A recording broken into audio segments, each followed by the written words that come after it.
Hello everyone. Welcome back to the English Learning Story podcast. On the Arizona Hills, Chapter 1, I am a very old man.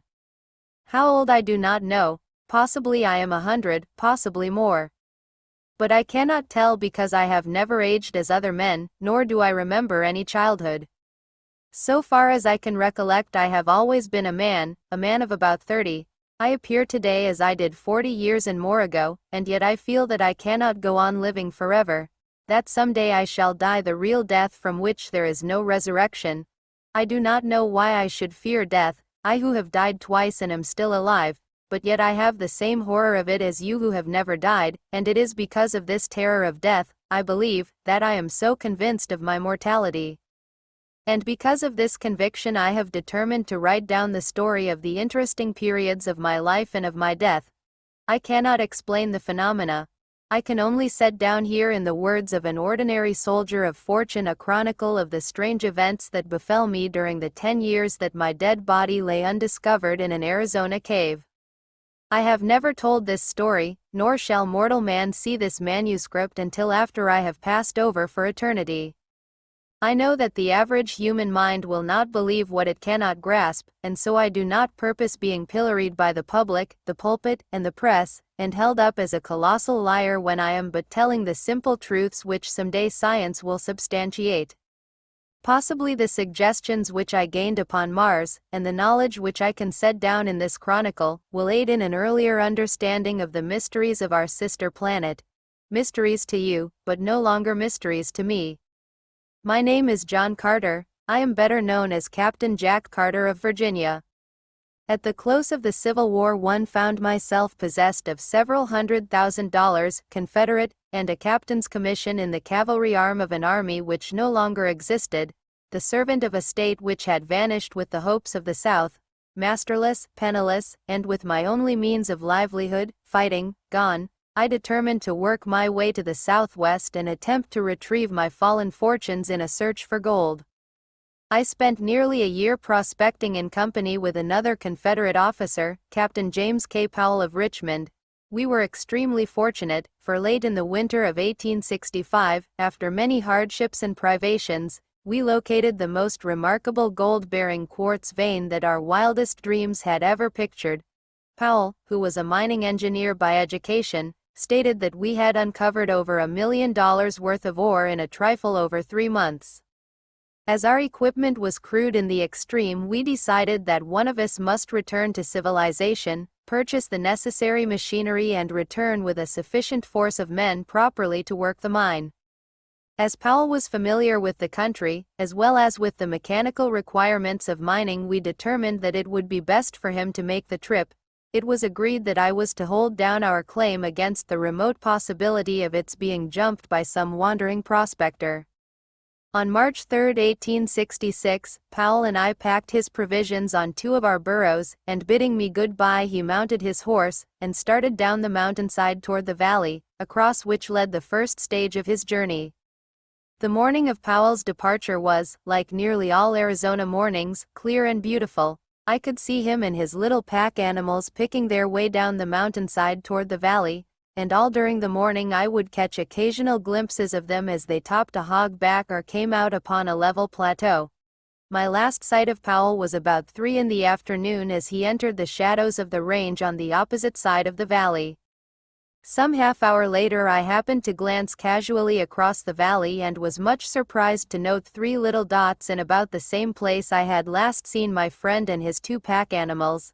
I am not given to needless worrying, but the more I tried to convince myself that all was well with Powell, and that the dots I had seen on his trail were antelope or wild horses, the less I was able to assure myself.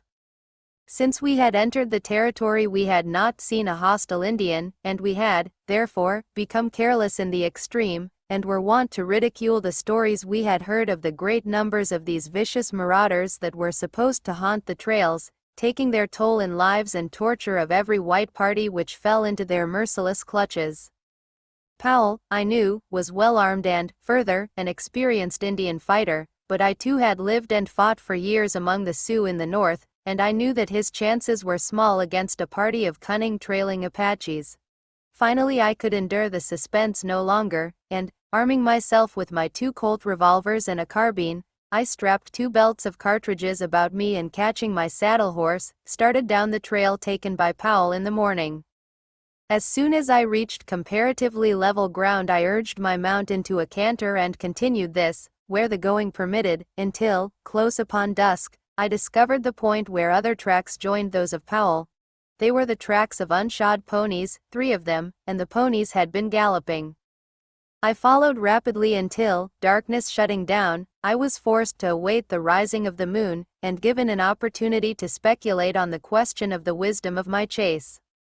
Possibly I had conjured up impossible dangers, like some nervous old housewife, and when I should catch up with Powell would get a good laugh for my pains. However, I am not prone to sensitiveness, and the following of a sense of duty, wherever it may lead, has always been a kind of fetish with me throughout my life, which may account for the honors bestowed upon me by 3 republics and the decorations and friendships of an old and powerful emperor and several lesser kings, in whose service my sword has been read many a time. About 9 o'clock the moon was sufficiently bright for me to proceed on my way and I had no difficulty in following the trail at a fast walk, and in some places at a brisk trot until, about midnight, I reached the waterhole where Powell had expected to camp. I came upon the spot unexpectedly, finding it entirely deserted, with no signs of having been recently occupied as a camp. I was interested to note that the tracks of the pursuing horsemen, for such I was now convinced they must be, continued after Powell with only a brief stop at the hole for water, and always at the same rate of speed as his. I was positive now that the trailers were Apaches and that they wished to capture Powell alive for the fiendish pleasure of the torture, so I urged my horse onward at a most dangerous pace, hoping against hope that I would catch up with the red rascals before they attacked him. Further speculation was suddenly cut short by the faint report of 2 shots far ahead of me.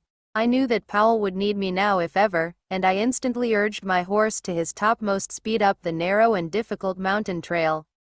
I had forged ahead for perhaps a mile or more without hearing further sounds, when the trail suddenly debouched onto a small, open plateau near the summit of the pass.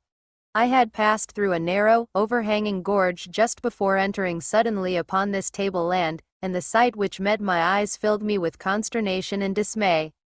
The little stretch of level land was white with Indian teepees, and there were probably 1,000 red warriors clustered around some object near the center of the camp. Their attention was so wholly riveted to this point of interest that they did not notice me, and I easily could have turned back into the dark recesses of the gorge and made my escape with perfect safety. The fact, however, that this thought did not occur to me until the following day removes any possible right to a claim to heroism to which the narration of this episode might possibly otherwise entitle me. I do not believe that I am made of the stuff which constitutes heroes, because, in all of the hundreds of instances that my voluntary acts have placed me face to face with death, I cannot recall a single one where any alternative step to that I took occurred to me until many hours later. My mind is evidently so constituted that I am subconsciously forced into the path of duty without recourse to tiresome mental processes. However that may be, I have never regretted that cowardice is not optional with me. In this instance I was, of course, positive that Powell was the center of attraction, but whether I thought or acted first I do not know, but within an instant from the moment the scene broke upon my view I had whipped out my revolvers and was charging down upon the entire army of warriors, shooting rapidly, and whooping at the top of my lungs. Single-handed, I could not have pursued better tactics, for the red men, convinced by sudden surprise that not less than a regiment of regulars was upon them, turned and fled in every direction for their bows, arrows, and rifles. The view which their hurried routing disclosed filled me with apprehension and with rage. Under the clear rays of the Arizona moon lay Powell, his body fairly bristling with the hostile arrows of the braves. That he was already dead I could not but be convinced, and yet I would have saved his body from mutilation at the hands of the Apaches as quickly as I would have saved the man himself from death. Riding close to him I reached down from the saddle, and grasping his cartridge belt drew him up across the withers of my mount. A backward glance convinced me that to return by the way I had come would be more hazardous than to continue across the plateau, so, putting spurs to my poor beast, I made a dash for the opening to the pass which I could distinguish on the far side of the tableland.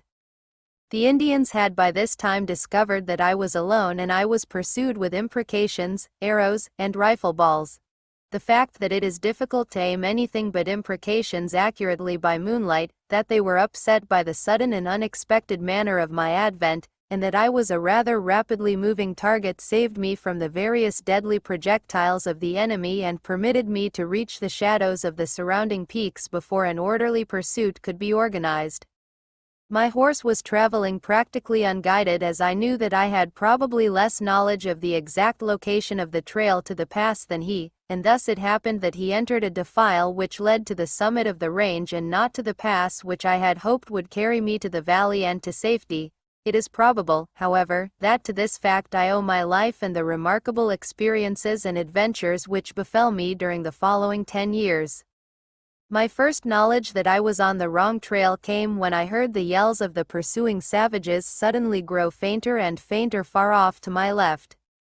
I knew then that they had passed to the left of the jagged rock formation at the edge of the plateau, to the right of which my horse had borne me and the body of Powell. I drew rein on a little level promontory overlooking the trail below and to my left, and saw the party of pursuing savages disappearing around the point of a neighboring peak. I knew the Indians would soon discover that they were on the wrong trail and that the search for me would be renewed in the right direction as soon as they located my tracks. I had gone but a short distance further when what seemed to be an excellent trail opened up around the face of a high cliff. The trail was level and quite broad and led upward and in the general direction I wished to go. The cliff arose for several hundred feet on my right, and on my left was an equal and nearly perpendicular drop to the bottom of a rocky ravine. I had followed this trail for perhaps 100 yards when a sharp turn to the right brought me to the mouth of a large cave. The opening was about 4 feet in height and 3 to 4 feet wide, and at this opening the trail ended. It was now morning, and, with the customary lack of dawn which is a startling characteristic of Arizona, it had become daylight almost without warning. Dismounting, I laid Powell upon the ground, but the most painstaking examination failed to reveal the faintest spark of life. I forced water from my canteen between his dead lips, bathed his face and rubbed his hands, working over him continuously for the better part of an hour in the face of the fact that I knew him to be dead. I was very fond of Powell. He was thoroughly a man in every respect, a polished Southern gentleman, a staunch and true friend, and it was with a feeling of the deepest grief that I finally gave up my crude endeavors at resuscitation. Leaving Powell's body where it lay on the ledge, I crept into the cave to reconnoiter.